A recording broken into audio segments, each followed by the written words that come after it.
যখন পিঠে চড়ে বসলো বলে নানাজি আজকে তোমার কাছে একটা কঠিন প্রশ্ন। কি প্রশ্ন করলে? ইমাম হাসান হোসেন বলছে নানুজা আজকে আমরা দুই ভাই তোমার পিঠে চড়ে বসেছি, আজকে আপনাকে বলতে হবে আমাদের দুই জনের মধ্যে ভারী কে? আল্লাহ রসুল অবাক হয়ে গেলেন। আল্লাহ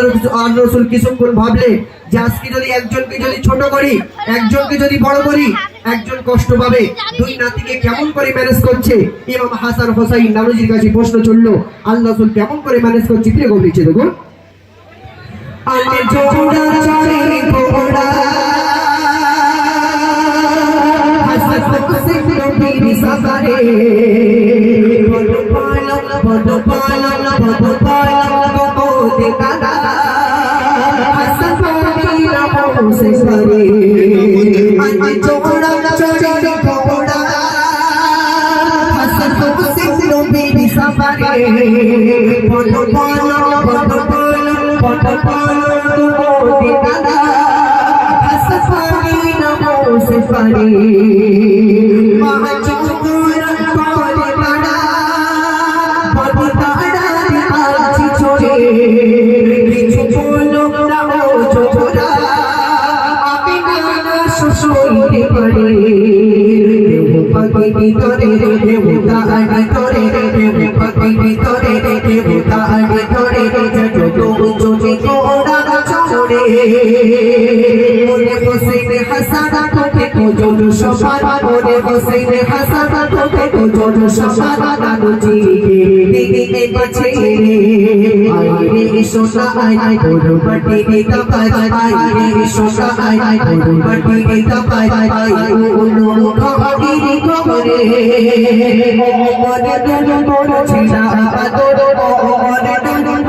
যখন প্রশ্ন করলে হাসান হোসেন যখন প্রশ্ন করলেন আল্লাহ তখন উত্তর দিয়ে দিলেন যে দুজন তোমরা সমান। যদি বলুন না সুবহানাল্লাহ। আর কতটা মহব্বত করতে তার প্রিয় নাতিদেরকে। সেই নাতি আজকে কোথায় গেল? কারবালার ময়দানে শহীদ হতে গেল। কারবালার মধ্যে একবারও পরোয়া করলো না যে আমার গায়ে তীর লাগবে, আমার গায়ে আঘাত লাগবে, আমি কষ্ট পাবো, একবারও পরোয়া করলো না। আগের জামানায় যখন যুদ্ধ হতো বাড়ি থেকে যখন ছেলেদের নিয়ে যাওয়া হতো দিয়ে দিত মায়েরা।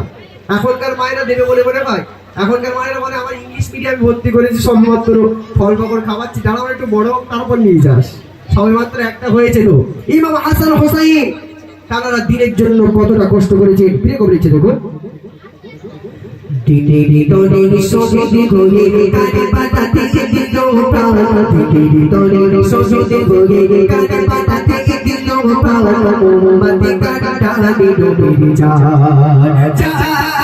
চালে রে উম্মত কাটা দিল বেজান পৃথিবী তোরে সঙ্গে ঘুরে কাটা পাতাতে দিল পাতা পৃথিবী তোরে সঙ্গে ঘুরে কাটা পাতাতে দিল পাতা উম্মত কাটা দিল বেজান চালে রে উম্মত কাটা দিল বেজান মা ফাতিমা নয়ন মনি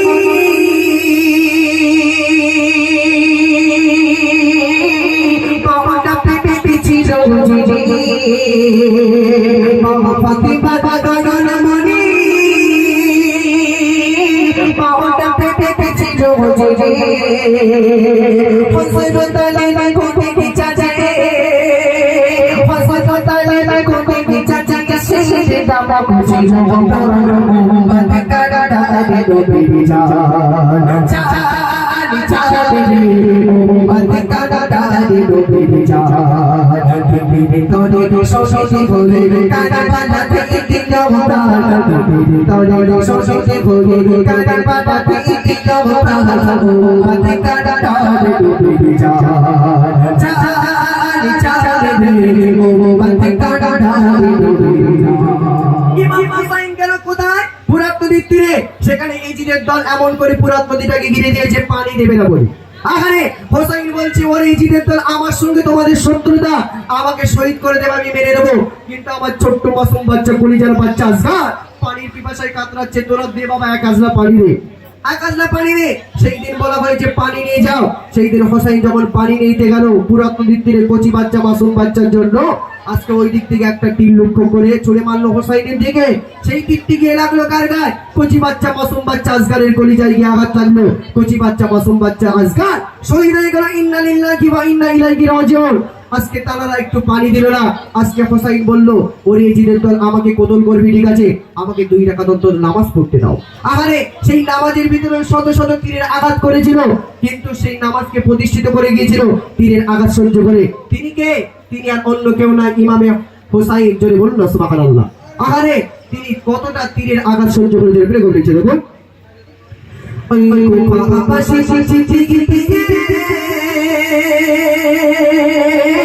হোসাইন চটে কে উঠে বিপদে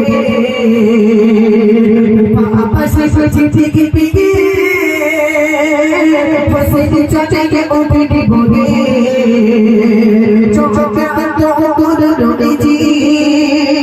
চোখে আলো করে রয়েছি দিশি মোড় লাগা দিল উম্মত কাটা দিল বেজান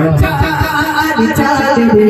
উম্মত কাটা দিল বেজান পৃথিবী তোরে সঙ্গে ঘুরে কাটা পাতাতে দিল পাতা পৃথিবী তোরে সঙ্গে ঘুরে কাটা পাতাতে দিল পাতা উম্মত কাটা দিল বেজান চালে রে উম্মত কাটা দিল বেজান চালে রে উম্মত কাটা দিল বেজান তো কবে না দাঁড়িয়ে থাকবি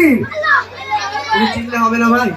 এতটা কষ্ট করে গজল গাইছে আপনারা একটু চিল্লে তো বিদ্যান দিকে না দাঁড়িয়ে থাকবি সকলে মিলে সে আওয়াজ কিন্তু হচ্ছে না সকলে মিলে একটা আওয়াজ হবে